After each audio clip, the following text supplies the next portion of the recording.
এর যে ইচ্ছা, উগ্রবাদীদের যে ইচ্ছা বাংলাদেশে তৈরি হয়েছে, সেই ইচ্ছাকে সিলমোহর দিচ্ছেন শান্তির জন্য নোবেল পাওয়া ডক্টর ইউনূসের পরিচালিত বর্তমান সরকার। তাদের অপদার্থতাকে অন্যদিকে ঘোরাবার জন্য সংখ্যালঘু বা হিন্দু দমনে নেমেছেন।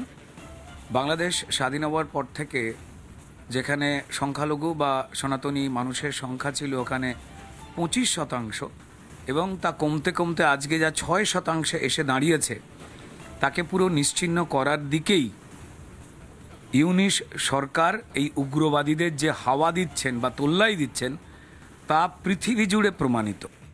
সংখ্যালঘুদের তারা সুরক্ষা না দিতে পারে, যারা সংখ্যালঘুদের পথপ্রদর্শক, ধর্মীয়ভাবে যারা পথপ্রদর্শক, তাদের ওপরে যদি আইনি নিপীড়ন করে, তাহলে বাংলাদেশের সঙ্গে আফগানিস্তান বা পাকিস্তানের তফাৎ কোথায়? আমরা যারা কংগ্রেস করি বা জাতীয়তাবাদ আন্দোলনের সঙ্গে যুক্ত, আমরা সবসময় মনে করি সংখ্যাগুরুরা হচ্ছে সংখ্যালঘুদের বড় ভাই।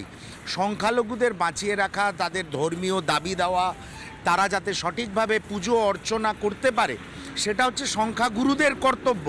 বাংলাদেশে সংখ্যাগুরু সম্প্রদায় এবং বাংলাদেশের যে দায়িত্বশীল সরকার যারা আছেন, তারা যদি সংখ্যালঘুদের ধর্মীয় আচার আচরণ, তাদের ব্যবসা, তাদের বাড়ি সম্পত্তির ওপরে অত্যাচারকে প্রোৎসাহন দেয়, তাহলে বাংলাদেশ অচিরেই আফগানিস্তানে একদিন পরিণত হবে এবং এটা খুব দুর্ভাগ্যজনক বিষয়।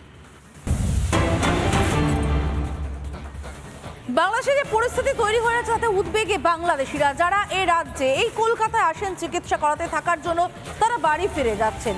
পেট্রাপোলগামী যে বাস, সেই বাসের কাছে গিয়েছিলেন আমাদের প্রতিনিধি ঐন্দ্রিলা। গিয়ে দেখেন হাতে গোনা কয়েকজন যাত্রী যারা রীতিমতো আতঙ্ক নিয়ে বাড়ি ফিরছেন, কারণ তারা খবর পাচ্ছেন বাড়িতে না জানি কি হয়ে যাচ্ছে। তারা খবর পাচ্ছেন তাদের পাশের পাড়ায় কার বাড়ি ভাঙচুর হয়েছে, আশঙ্কা হচ্ছে নিজের বাড়িটাও না ভাঙা পড়ে। দেখুন ঐন্দ্রিলার সঙ্গে কি কথা হলো তাদের। শ্যামলী পরিবহনের যে বাসগুলো রয়েছে, যেগুলো কলকাতার মার্কো স্ট্রিট থেকে ছাড়ে এবং পেট্রাপোল বর্ডারে গিয়ে শেষ হয় যাদের গন্তব্য, সেই বাসে এই মুহূর্তে রয়েছে। আপনারা দেখতেই পাচ্ছেন যে একেবারে পুরো খালি যে সিটগুলো, তার কারণ প্রথম ধাপে অনেক বাংলাদেশিরাই পৌঁছে গিয়েছেন দেশে। এই মুহূর্তে একেবারে খালিই রয়েছে বাসগুলো, যাত্রী তো একেবারে নেই, তাও হাতে গোনা 2 থেকে 3 জন রয়েছেন। আমি এই মুহূর্তে 2 থেকে 3 জনকেই দেখতে পাচ্ছি যাত্রী, তাদের সাথে একটু কথা বলার চেষ্টা করি। কাকা, কোথায় যাচ্ছেন? বাংলাদেশে যাবেন। বাংলাদেশের যা পরিস্থিতি, তাতে কি তাড়াতাড়ি করেই যেতে হচ্ছে? বড় বোনের অসুখ হয়েছে, দেখতে যাচ্ছেন। আর বাংলাদেশের পরিস্থিতির কথা শুনেছেন তো? চিন্তা হচ্ছে কোথাও একটা? বাড়ির লোকেরা কেমন আছেন, খোঁজ নিয়েছেন? টেনশন আছে, আতঙ্কে আছে। দাদা, বাংলাদেশ যাচ্ছেন, কোথাকার বাসিন্দা? আমরা গাজীপুর, বাংলাদেশের গাজীপুর। বাংলাদেশের পরিস্থিতি তো এই মুহূর্তে একটু অন্যরকম। হ্যাঁ, চিন্তা হচ্ছে এখন বর্ডারে যাব, বর্ডারে যায় কিভাবে কি করতে পারবো না পারবো, এটা এখন নিশ্চয়তা নেই। এখন ঠিক মতো যাইতে পারবো কিনা এখন এটা নিয়ে নিশ্চয়তা পাচ্ছি না। বাড়ির লোক তো ফোনের উপর ফোন দিতেছে, বলতেছে যে বর্ডার ক্রস করে ফোন দিও, তুমি ঠিক আছে জানাও কি খবর বার্তা। ঠিক আছে, আরো 2-3 দিন থাকতাম, কিন্তু পরিস্থিতির কারণে আর থাকতেছি না, চলে যাচ্ছি। আচ্ছা, মার্কো স্ট্রিটে তো আপনারা আসেন, যান, দেখেন, পুরো অন্যরকম ছবি লাগছে না? হ্যাঁ, একদম ফাঁকা এখন বর্তমানে ডিফেন্ড। আপনিও তো যাচ্ছেন বাংলাদেশে? হ্যাঁ, আমিও যাচ্ছি। কি পরিস্থিতি দেখতে পাচ্ছেন? পরিস্থিতিটা একেবারে ফাঁকা। আর বাংলাদেশের অবস্থাও তো একটু অন্যরকম, ঝামেলা হচ্ছে, ঝামেলা চলছে। হ্যাঁ, দুই দেশের সম্পর্কটা ঠিক থাকে, এটা আমরা চাই। এটাই চাইছেন? হ্যাঁ, কারণ আপনারা আসা যাতায়াত করেন। হ্যাঁ, অবশ্যই। বাড়ির লোক কথা হয়েছে? বাড়ির লোক ভালো আছে। চিন্তা করছে তারা? হ্যাঁ, চিন্তা করছে। ভিসার মেয়াদটাও শেষের দিকে, এখন ভিসা কবে পাই না পাই অনিশ্চয়তা এখন আবার। কারণ আমাদের তো ডাক্তার দেখাইতে হয়, কিছু ট্রিটমেন্ট করতে হয়। এখন লাস্ট সিজন এসে পড়ছে, এখন আবার কবে দেয় না দেয় একদম।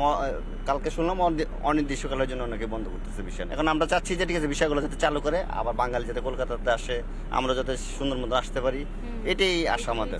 এই মুহূর্তে তড়িঘড়ি তারা দেশে ফিরছেন, তার কারণ তারা শুনেছেন দেশের অবস্থা ঠিক নয় এবং কোথাও গিয়ে যেন একটা চিন্তাই রয়েছে পরিবারও ফোন করে জানতে চাইছেন।